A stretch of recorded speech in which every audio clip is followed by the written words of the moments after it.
Nagluto tayo ng white biko. Ating biko po to guys. Ito yung bagong version ngayon ng biko puti. Kasi wala akong nabiling asukal na pula. Hindi, puti yung ginamit.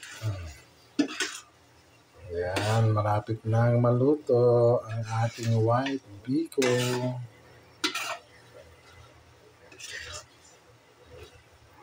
Guys, malapit na. Bukas-bukasan natin yung apoy para hindi masunog. Baka mag-itim ito mamaya. Ayan ang white biko guys. Patutuyuin na natin to kasi parang mabasa pa eh. Ayan. Nag-crave ako ng biko kaso wala akong nakitang pulang asukal. Kaya puti na lang ginamit. Kasi guys, matamis to. At saka masarap pa. Salamat sa blessing. Merry Christmas and Happy New Year.